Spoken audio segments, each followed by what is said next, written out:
une guerre spirituelle déguisée en procès. Christ a dit aux croyants, « On mettra la main sur vous, l'on vous persécutera, on vous livrera aux synagogues, on vous jettera en prison, on vous mènera devant des rois et devant des gouverneurs à cause de mon nom. » Luc 21, verset 12. Puisque le croyant n'a pas à lutter contre la chair et le sang, selon Éphésiens 6, 12, Christ préparait ainsi ses brebis à une guerre spirituelle qui allait prendre plusieurs formes.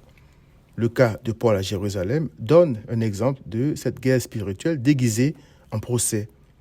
Malgré la déclaration des scribes et des pharisiens, docteurs de la loi, disant que Paul n'avait rien fait de mal, Actes 23, verset 9, ces accusateurs voulaient quand même le mettre en pièces, Actes 23, 10. Pourquoi ? Dans sa lettre au gouverneur Félix, l'officier qui avait arrêté Paul a écrit que Paul n'avait commis aucun crime, Actes 23, 29. Mais les Juifs exigeaient sa mort. Pourquoi ? Après avoir entendu les charges et la défense de Paul, le gouverneur Félix a ajourné le procès car il n'y avait aucune preuve contre Paul, Actes 24, 22. Pourtant, Félix l'a gardé en prison pendant 2 ans. Pourquoi ? Festus, le remplaçant de Félix, ayant entendu les deux camps, s'est demandé pourquoi les Juifs voulaient tant la mort de Paul. Acte 25, verset 20. Ne sachant comment trancher cette affaire, il a eu recours au roi Agrippa, qui a décidé d'entendre Paul. Il est écrit. Le lendemain donc, Agrippa et Bérénice, c'est-à-dire sa femme, vinrent en grande pompe, voir Acte 25, verset 23.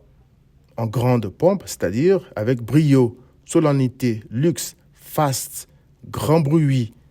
Pourquoi ? Tout ça pour entendre Paul ? Loin de là.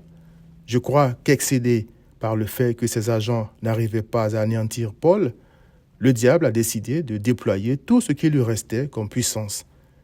Loin d'être un procès, cet acharnement contre Paul était donc une guerre spirituelle. J'en ai retenu 2 choses. Premièrement, les grands méchants loups du prince de ce monde étaient incapables d'anéantir une brebis comme Paul.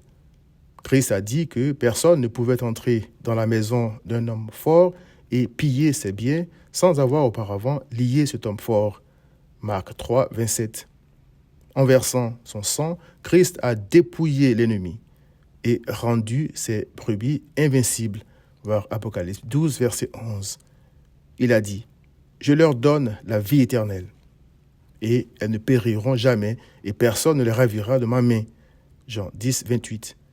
C'est pourquoi ni les fausses accusations, ni les guet-apens, ni les juges corrompus, ni les agents enragés du diable n'ont pu anéantir Paul, d'où l'image de la spectaculaire entrée en scène de leur maître, représenté par le roi Agrippa. Deuxièmement, la puissance vraie. Christ n'est pas venu sur terre en grande pompe. Ésaïe dit qu'il était comme une faible plante et qu'il n'avait ni beauté ni éclat pour attirer les regards et que son aspect n'avait rien pour plaire. Ésaïe 53, verset 2. Christ ne fait pas de tapage. Il ne se livre pas en spectacle alors que tout a été créé par lui et pour lui, selon Colossiens 1, 16. Il est tellement effacé qu'il m'arrive souvent, dans mon ignorance et mon ingratitude, d'attribuer ses bienfaits au hasard, à la chance ou à mes propres efforts, puisqu'il ne se glorifie pas de ses bienfaits. Le roi Agrippa est venu en grande pompe alors que Christ était là avec Paul depuis le début, sans se faire voir.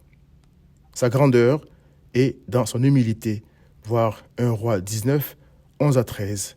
Nul n'est comme lui, d'où la sérénité de Paul. Viens donc à Christ.